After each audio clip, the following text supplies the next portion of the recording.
Oh, June's been a hot one, but why have these board games been hot for us?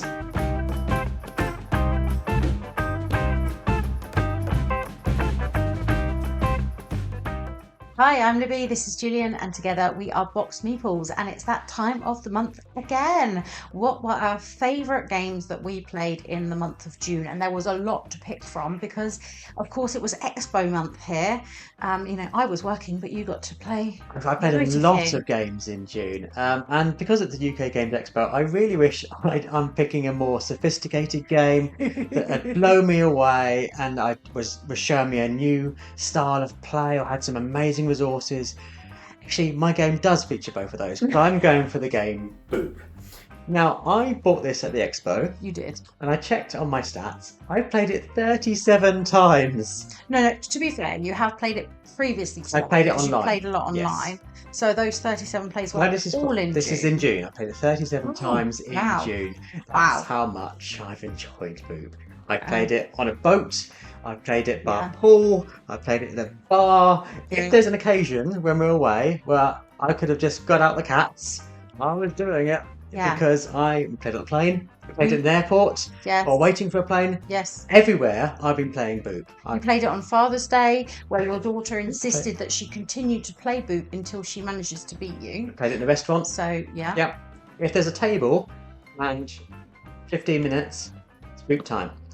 So if you don't know what Boop is, it's an abstract game for 2 players. You're laying cats on a squishy bed, and if you place a kitten next to a kitten, it boops it out of the way. If you place 3 kittens in a row, they turn into cats, and then you can place cats on the bed and they boop kittens, but kittens don't boop cats. Obviously. And then when you get 3 cats in a row, you win. Or if you get all your cats on the bed, you also win. That's pretty much it. Love it. I love this game. Which is madness because you hate those sorts of like spatial strategy kind of traditionally things. I've never really got on with those kind of 2-player dueling games. Right. But this one, I don't know what it is. It could be the cats. It could be the cats. It's the cats. But I just really enjoy it.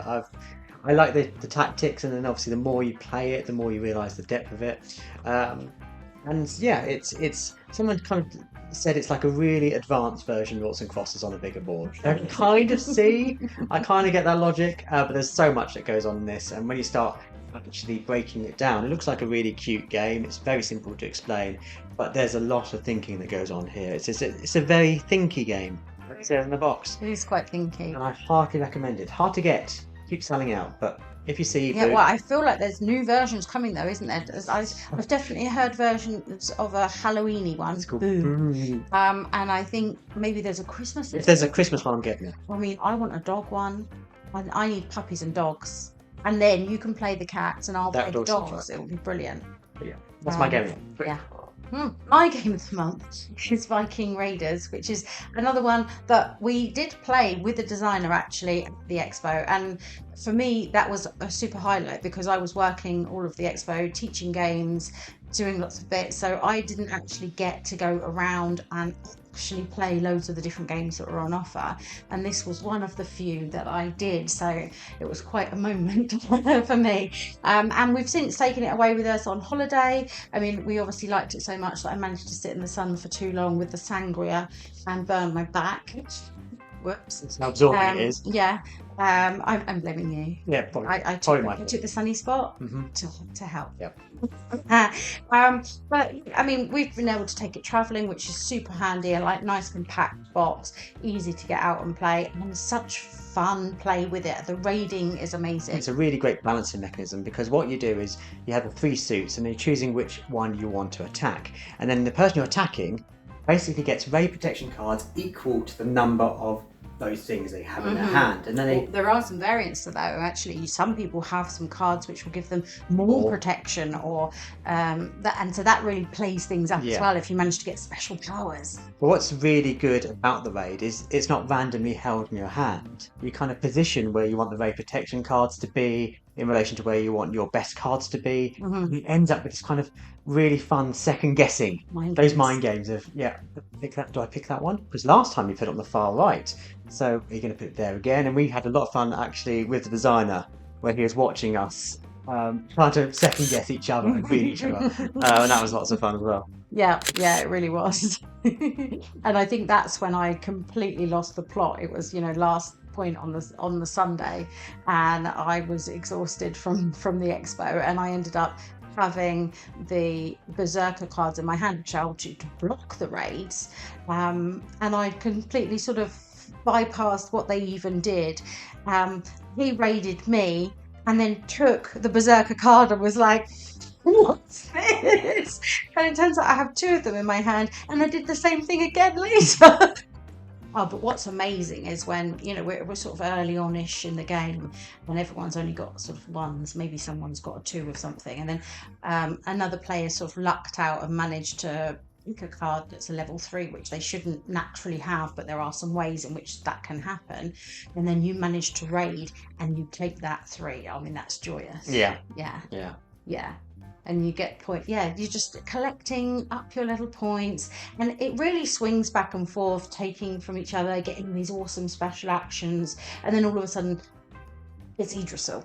Yeah. And everything changes, or it's Valhalla or something, and there's some cards in here that really change it up. And what we also really appreciate is that when you buy the game, it comes stacked in order for you to learn, so you don't have to shuffle the cards to start with.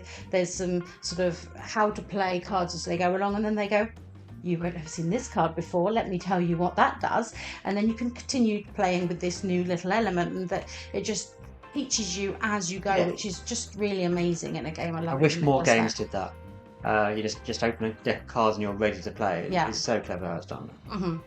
Yeah, and I think it's a great one for us to play. It's one that you can play with family and things. And I mean, everyone knows I love a Viking theme.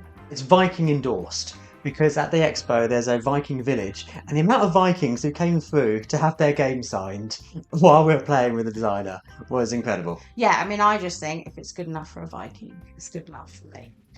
So they've been our favourite games we have played this month, and if you're interested in buying games, the first place you should probably go to is your friendly local game store. And for us in the southeast of England, that is Chaos Cards. Don't worry if you're not in the southeast of England, because they have a fantastic website. Where I believe you can buy both of these games. Sure you can. Boots in stock. Grab it while you can. And they have a massive catalogue, and I think really great prices. Yeah, we've always had amazing service from them, and if you are interested in ordering, we do also have a little discount code for you, so you'll find that in the description or along the bottom here. It's a one-time use for 5% off when you spend £35 with them. Yeah, so well worth doing if you've never stopped at Chaos Cards before. But if you're new to this, we post a video on YouTube at least twice a week, and we are always talking about board games. So if that's your kind of thing, consider subscribing, liking this video, and what games have you enjoyed? Do let us know in the comments down below. We love to hear from you, that's really interesting. But as always, thank you so much for watching. Bye.